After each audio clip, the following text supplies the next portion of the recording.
இப்போ தயவுனா என்ன அப்படின்னு உங்களுக்கு முதல் வாரத்திலேருந்தே நான் சொல்லி கொண்டு வருகிறேன். தயவு என்பது கருணை மற்றும் பிரதிபலன் எதிர்பார்க்காமல் செய்கிற நற்செயல் தான் தயவு.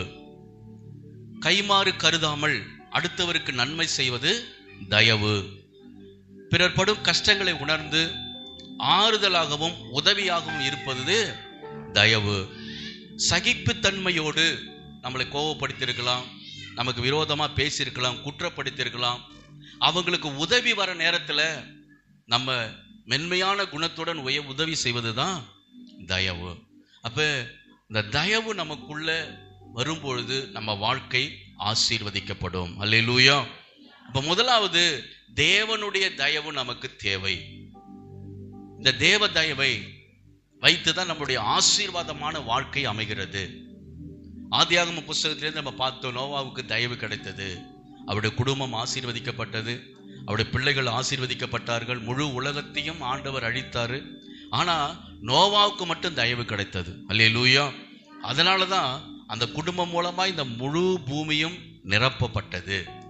அதே போல யாக்கோபுடைய வாழ்க்கையை பார்க்கும்பொழுது, யாக்கோபு ஒன்றும் இல்லாமல் தகப்பன் வீட்டில் விட்டு தன்னுடைய மாமா வீட்டுக்கு அவன் போகிறான். ஒன்றுமே இல்லை, வெறும் ஆளா போகிறான். அது சொல்றான், வெறும் காலும் கோலுமாய் நான் சென்றேன் அப்படின்னு சொல்றான். அங்க போயிட்டு 20 வருடங்கள் கழித்து அவன் திரும்பி வருகிறான். கர்த்தர் அந்த தேசத்தில் அவனை ஆசீர்வதித்து வைத்திருந்தார். அவ்வளவு திரளான ஆசீர்வாதம் அவன் கொண்டு வரும்போது அவன் சொல்றான், நான் இதற்கெல்லாம் பாத்திரனே அல்ல, நீங்க காட்டின தயவு ஆண்டவரே, அடியனுக்கு தேவரீர் காண்பித்த எல்லா தயவுக்கும் நான் எவ்வளவு பாத்திரன் அல்லன்னு அவன் சொல்றான். அல்லேலூயா. இந்த ஆசீர்வாதம் வந்தது உங்க தயவு. அப்ப நம்ம வாழ்க்கையில ஆசீர்வாதத்தை பெற்றுக்கொள்ள தேவனுடைய தயவு நமக்கு தேவை. தேவனுடைய தயவு நமக்கு ரொம்ப ரொம்ப முக்கியம். அடுத்தது பார்த்தோம், ரூத்தோடைய வாழ்க்கையில பார்த்தோம், அவங்களுடைய வாழ்க்கையும் ஒரு கைம்பெண்ணான ஒரு வாழ்க்கையை மாறியது. எதிர்காலம் ஒன்றுமே இல்லை, ஆனால் தேவனை விசுவாசித்து ரூத்து வந்தாங்க. நகோமி அவங்க மாமியாரோடு சேர்ந்து அவங்க வந்த பொழுது ஆண்டவர் ரூத்தோடைய வாழ்க்கையை ஆசீர்வதித்தார். அவளுக்கு தயவு கிடைச்சது. அல்லேலூயா. கர்த்தர் அந்த அம்மாவுடைய வாழ்க்கையில ஆசீர்வதித்து இயேசு கிறிஸ்து அந்த அம்மாவுடைய சந்ததியில, அவங்க வயிற்றுல வந்த சந்ததியில தான் இயேசு கிறிஸ்து பிறந்தார், 3வது சந்ததியில. அப்ப நமக்கு தயவு, தேவனுடைய தயவு தேவை. அல்லேலூயா. அடுத்தது நம்ம பார்த்தோம், 2வது போன வாரத்துல பார்த்தோம், மனுஷருடைய தயவு நமக்கு தேவை. யாருடைய தயவு? தேவ தயவு நமக்கு தேவை. அந்த தேவ தயவு கிடைக்கும் போது அதுல சில காரியங்கள் தேவனே நமக்கு இன்னும் சில தயவுகளை கொடுக்கிறான். அது என்னன்னா மனுஷனுடைய தயவு. இது தேவன் தான் ஏற்படுத்துகிற, இது தனியா வராது. நான் சொல்றது புரியுதுங்களா? நீங்க தேவனுடைய தயவை பெற்றுட்டீங்கன்னா நான் மீதி சொல்கிற 3 தயவும் அதுக்குள்ளதான் அடங்கி இருக்கு. தேவன் அதை தான் நமக்கு ஏற்படுத்தி கொடுக்கிறார். அப்ப மனுஷனுடைய தயவு நமக்கு முக்கியம். கர்த்தர் அந்த தயவை அவர் ஏற்படுத்துகிறார். கர்த்தருடைய நாமத்துக்கு ஸ்தோத்திரம். அதுக்கு தான் சொன்னேன், இந்த நல்ல சமாரியன் அந்த கதையை நான் உங்களுக்கு சொன்னேன். ஒரு மனுஷன் அடிபட்டு கிடக்கும் பொழுது அந்த வழியா வந்த ஒரு சமாரியன் மட்டும் அவனை காப்பாற்றினான் என்று பார்க்கிறோம். அப்ப பாருங்க, எந்த எதிர்பார்ப்பும் இல்லாமல் அவனுக்கு உதவி செய்தான். அப்ப மனுஷனுடைய தயவு அந்த அடிப்பட்ட மனுஷனுக்கு கிடைச்சது. அல்லேலூயா. இன்னைக்கு நிறைய பேர் அப்படிதான், நிறைய விபத்துகள் நடக்கிறது, சில காரியங்கள் நடக்கும்போது ஒரு மனுஷனுடைய உதவி தேவைப்படும். நிச்சயமா தேவைப்படுமா இல்லையா?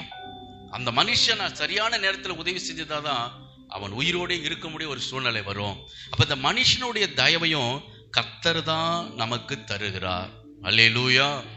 அதுக்கு உதாரணமா யோசேப்பு வாழ்க்கை பத்தி உங்களுக்கு சொன்னேன். யோசேப்பு எகிப்தில் அடிமையா இருந்தாரு. ஆனா அந்த அடிமைத்தனத்தை நீக்கி ஆண்டவர் யோசேப்பை எகிப்தின் அதிகாரியா மாற்றினார்.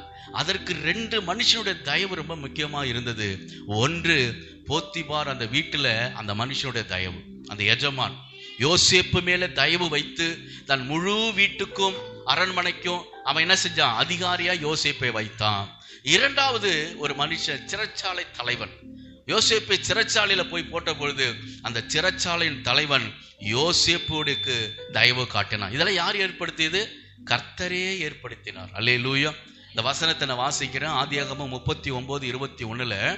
ஆதியாகமம் 39:21 நீங்க வாசித்து பார்த்தீங்கன்னா, கர்த்தரோ யோசேப்போடு இருந்தார், அவன் மேல் கிருபை வைத்து சிறைச்சாலை தலைவனுடைய தயவு அவனுக்கு கிடைக்கும்படி கர்த்தர் செய்தார். அல்லேலூயா. யார் செய்ததா? கர்த்தர் தான் தயவு கிடைக்க செய்தார். அப்ப நல்ல மனுஷனுடைய தயவு நமக்கு தேவை. உதவி செய்கிறவர்கள், நமக்கு ஆறுதலா இருப்பவர்கள், நம்ம வாழ்க்கைக்கு உறுதுணையா இருப்பவர்கள், நமக்கு சில காரியங்கள்ல பக்கபலமா இருக்கிற மனுஷர்களை கர்த்தரே நமக்கு கொடுக்கிறார். அப்ப அதற்காக நம்ம வேண்டிக் கொள்ளணும். அல்லேலூயா. மனுஷனுடைய தயவை கொடுங்க ஆண்டவரே. ஏன்னா மனுஷ தயவு ரொம்ப முக்கியம் நமக்கு. அவருக்கு தான் பல பிரச்சனைகளை நம்ம உண்டு பண்ணுவாரு. அப்ப யோசேப்புடைய வாழ்க்கையில் அந்த 2 மனுஷனுடைய தயவை கர்த்தர் கிடைக்க பண்ணதுனால அரண்மனைக்கு பார்வோனுக்கு முன்பாக போய் நிற்கிற ஸ்லாக்கியத்தை யோசேப்பு பெற்றார். ஒரு அல்லேலூயா சொல்லுவோமா? அல்லேலூயா. அதே போல தானியேலுக்கு பாருங்க, அவரும் அடிமைத்தனத்துல தான் இருந்தார். அவரையும் சிறைப்பிடித்து தான் கொண்டுட்டு போனாங்க பாபிலோனுக்கு. அப்ப அவரும் அங்க அடிமை தனத்துல இருக்கிறார், சிறைப்பட்ட நிலையில இருக்கிறார். ஆனா தானியேல் அந்த பாபிலோன் மாகாணத்துல முதன் மந்திரியா கர்த்தர் உயர்த்தினார். அதற்கு காரணம் அங்க சொல்லப்பட்டு இருக்கிற தானியேல் புத்தகத்தில் நீங்க வாசித்து பார்த்தீங்கன்னா, தேவன் தானியேலுக்கு பிரதானிகளின் தலைவனிடத்தில் தயவும் இரக்கமும் கிடைக்கும்படி செய்தார். யார் செய்தது? தேவன் செய்தார். அல்லேலூயா. அதனாலதான் தானியேல் உயர முடிஞ்சது. அப்ப மனுஷனுடைய தயவு நம்ம வாழ்க்கையின் உயர்வுக்கு ரொம்ப முக்கியம். தானியேல் உண்மையா இருந்தாரு, அதனால மனுஷனுடைய தயவுலாம் கிடைச்சிருச்சு. அல்லேலூயா. அப்ப நம்ம தேவனோடு உண்மையா இருந்துட்டு அவர் தயவுக்குள்ள நம்ம வந்துட்டோம், அவர் மனுஷனுடைய தயவை நமக்கு கிடைக்க செய்கிறார். அல்லேலூயா. அதே போல தாவீதுடைய வாழ்க்கையில் அப்படிதான் அநேக மனுஷர்கள் அவனுக்கு உதவி செய்தார்கள், தயவு காட்டினார்கள். அதனாலதான் அந்த ராஜா என்கிற அந்த ஸ்தானத்துக்குள்ள போவதற்கு சில மனிதருடைய தயவை கர்த்தர் கொடுத்தார். இல்லைன்னா போகவே முடியாது. அல்லேலூயா. இன்னைக்கு நிறைய படிக்கிற பிள்ளைகளுடைய வாழ்க்கையில வேலைக்கு போற இடத்தெல்லாம் பார்க்க முடியும், காலேஜில் கூட பார்க்க முடியும். அந்த படிக்கிற பிள்ளைகளுக்கு பல உபத்திரவங்கள்லாம் வரும், அங்க போராட்டங்கள் வரும். அது படிக்க விடாத பண்றதுக்கு சில காரியங்கள்லாம் நடக்கும், கூட இருக்கிற பிள்ளைகளே பண்ணுவாங்க. அப்ப நம்ம ஜெபம் பண்ணணும் நம்ம பிள்ளைகளுக்காக, வேலையில இருக்கிற பிள்ளைகளுக்காக. நம்மளுடைய பிள்ளைகள் மேல அவங்க பொறாமை கொண்டு எந்த தீமையும் செய்யக்கூடாது. சுற்றி இருக்கிற பிள்ளைகளுடைய தயவை என் பிள்ளைகளுக்கு கொடுங்க ஆண்டவரே. நாங்க அப்படி ஜெபம் பண்ணுவோம். அல்லேலூயா. சுற்றி இருக்கிற பிள்ளைகள், காலேஜில் படிக்குதா, சுற்றி இருக்கிற பிள்ளைகள், ஹாஸ்டல்ல தங்கி இருக்கிற பிள்ளைகள் கண்கள்ல தயவு கொடுங்க. அங்க டீச்சர்ஸ் கண்கள்ல தயவு கொடுங்க. சில நேரத்துல தப்பு செஞ்சிருக்கலாம் நம்ம பிள்ளை, ஆனா அவங்க தயவு காட்டாங்கன்னா பரவாயில்ல, இனிமே செய்யாத போ அப்படின்னு மன்னிச்சு விட்டுருவாங்க. அந்த தயவுலாம் நம்ம பிள்ளைகளுக்கு தேவை. அல்லேலூயா. தாவீதுடைய வாழ்க்கையில கர்த்தர் மனுஷனுடைய தயவை கொடுத்தார். தானியேலுடைய வாழ்க்கை ஆசீர்வதிக்கப்பட்டது. தாவீதுடைய வாழ்க்கையில சில மனிதர்கள் தயவு காட்டினாங்க. தாவீது அரியணையில் அமர்வதற்கு அஸ்திபாரமா இருந்தது. அல்லேலூயா. அதே போல அப்போஸ்தலர்களை பத்தி சொன்னேன், அதற்கு வசனங்களும் வாசித்தேன். அப்போஸ்தலர் 2ஆம் அதிகாரம் 47வது வசனத்தை நீங்க வாசித்து பார்த்தீங்கன்னா, அவர்கள் தேவனை துதித்து ஜனங்கர் எல்லாரிடத்திலும் தயவு பெற்றிருந்தார்கள். என்ன செஞ்சிருந்தாங்களா? தயவு பெற்றிருந்தார்கள். கர்த்தருடைய நாமத்துக்கு ஸ்தோத்திரம். அப்ப மனுஷனுடைய தயவு அப்போஸ்தலருக்கு தேவைப்பட்டது, ஊழியம் செய்கிறவர்களுக்கு. அப்ப நாம ஊழியத்துக்கு போற நாம மனிதர்களுடைய தயவை கொடுங்க ஆண்டவரே. நான் கூப்பிடும் போது அவங்க கண்ணுல எனக்கு தயவு கிடைக்கணும். அப்படி ஜெபம் பண்ணிட்டு போங்க. கேர்சல் கூப்பிடுங்க, ஜெபம் பண்ண வாங்கம்மா அப்படின்னு நம்ம சொல்லிட்டு போய்க்கூடாது. போர்த்து முடிய ஜெபம் பண்ணணும். நான் கூப்பிடுவேன், அவங்க கண்ணுல தயவு உண்டாகணும், அவங்க வரணும். அல்லேலூயா. அப்ப அப்போஸ்தலர்கள் தயவு பெற்றிருந்ததுனால ரட்சிப்பு பெரியது. அநேக ஊழியங்களை அவங்க செய்வதற்கு பக்கபலமா இருந்தது. கர்த்தருடைய நாமத்துக்கு மகிமை உண்டாவதாக. சரி, இப்ப இந்த வாரம் செய்தி என்னன்னா, தயவை பத்தி. இன்னொரு தயவு, முதல்ல தேவனுடைய தயவு, இரண்டாவது மனுஷனுடைய தயவு, மூன்றாவது எதிரியின் தயவு நமக்கு தேவை. யாருடைய தயவு? எதிரியை எதிரியா பார்க்க கூடாது, எதிரியை எதிரியாய் நம்ம பார்த்துடவே கூடாது. அல்லேலூயா. எதிரிட்டு இருந்தும் தயவை தேவன் கட்டளை செய்ய வல்லவராய் இருக்கிறார்.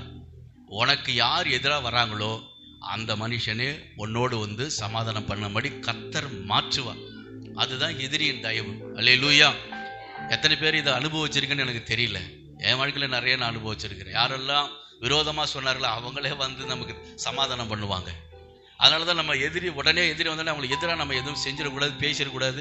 கொஞ்சம் பொறுமையா நம்ம இருக்கணும், கொஞ்சம் விட்டு கொடுக்கணும். கர்த்தர்ட்ட கொடுத்துரும். ஆண்டவரே, இப்படி எதிராக இருக்கிற மாதிரி இருக்கு, நீங்க பாத்துங்க, சமாதானம் பண்ணும்படி நீங்க செஞ்சிருங்க. அவர் மாத்திடுவார். எப்படிப்பட்ட ஆளா இருந்தாலும் உன்கிட்ட சமாதானம் பண்ணும்படி அவர் செய்வார். அல்லேலூயா. நான் சொல்லல, வசனம் அப்படி சொல்லுகிறது. நீதிமொழிகள் புஸ்தகம் வாசிங்க, எடுத்துக்கொள்ளுங்க. நீதிமொழிகள் புஸ்தகம் 16வது அதிகாரம் 7வது வசனம். நீதிமொழிகள் 16:7. ஒருவனுடைய வழிகள் கர்த்தருக்கு பிரியமாய் இருக்கும் பொழுது அவனுடைய சத்துருக்களை அவனோடு சமாதானமாகும்படி செய்வார். ஒரு அல்லேலூயா சொல்லுவோமா? அல்லேலூயா. மனிதன் தேவனுக்கு உகந்த பிரியமாய் வாழ்ந்துட்டா உனக்கு எதிராக எழும்புகிற மனிதர்களை உன்னோடு சமாதானம் பண்ணும்படி கர்த்தரே செய்வார். அதுல எந்த மாற்றமும் கிடையாது. நாம் அவங்களோட போராட தேவையில்லை. நாம் அவங்களோட என்ன செய்யல, எதிர்த்து நிற்கும் அவசியமே கிடையாது. நீ தேவன் பாதத்துல உட்கார்ந்து அமர்ந்து ஜெபம் பண்ணு. தேவனுக்கு பிரியமா நீ இரு. உன்னுடைய எதிரிகளை அவர் உன்னோடு சமாதானம் பண்ணும்படி கர்த்தர் செய்வார். கர்த்தருடைய நாமத்துக்கு மகிமை உண்டாவதாக. சில உதாரணங்களை பைபிளில் இருந்து நான் சொல்ல விரும்புகிறேன். யாக்கோபை பற்றி தான் நான் சொல்ல விரும்புகிறேன். யாக்கோபு தன் சகோதரன் ஏசாவை ஏமாற்றி ஆசீர்வாதத்தை திருடி கொண்டு மாமன் வீட்டுக்கு ஓடிட்டான். இப்ப ஏசா என்ன பண்றான்? என்னுடைய ஆசீர்வாதத்தெல்லாம் திருடிக்கிட்டான். இவன் என்ன செஞ்சான்? ஞாபகம் இருக்குல்ல உங்களுக்கு சரித்திரம். மூத்த குமாரனை தான் தன் தகப்பனை ஆசீர்வதிப்பார். முதல் ஆசீர்வாதம் அவருக்கு தான். ஆனா அந்த யாக்கோபு என்ன பண்ணாரு? ஏசா போல அவனுடைய ட்ரெஸ் எல்லாம் எடுத்து போட்டுக்கிட்டு தகப்பன்ட்ட போயிட்டு, நான் தான் மூத்த குமாரன் வந்திருக்கேன். ஏன்னா ஈசாக்குக்கு கண்ணு தெரியாது, ரொம்ப வயதானதுனால பார்வை இல்லாத போயிடுச்சு அவருக்கு. உங்களுடைய மூத்த குமாரன் நான் தான்ப்பா வந்திருக்கேன், என்னை ஆசீர்வதிங்கன்னு சொல்லி ஏமாற்றி ஆசீர்வாதத்தை பெற்றுக்கொண்டார்.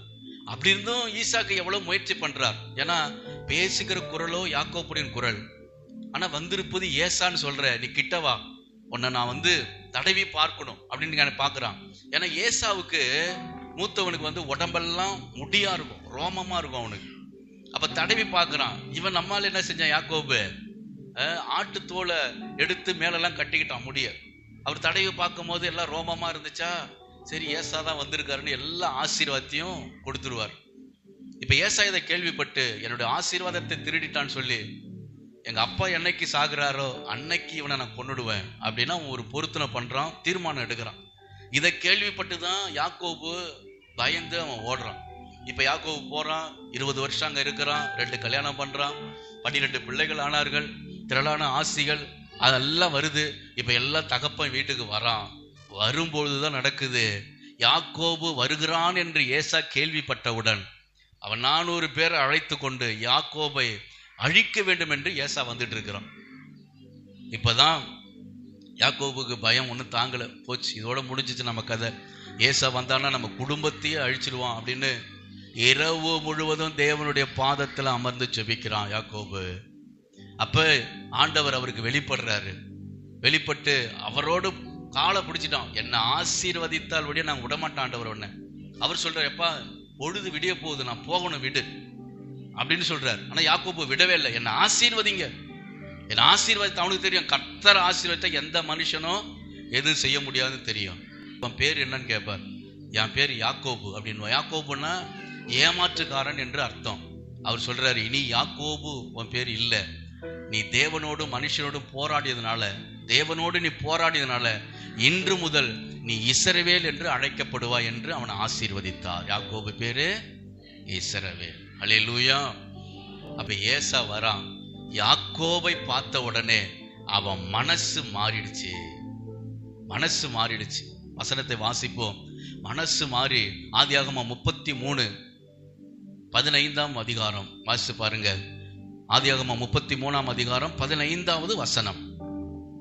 ஆமென், அல்லேலூயா. வந்த ஏசா யாக்கோபை கட்டி பிடித்து அழுது ஒருவருக்கொருவர் அன்பினால நிரப்பப்பட்டு தன் சகோதரனை மன்னிச்சுட்டான். கொல்ல வேண்டும் வந்தவனை கர்த்தர் இருதயத்தை ஒரு செகண்ட்ல மாத்திட்டார் அவனை. அல்லேலூயா. அப்ப எதிரியுடைய தயவு எவ்வளவு முக்கியம் பாருங்க.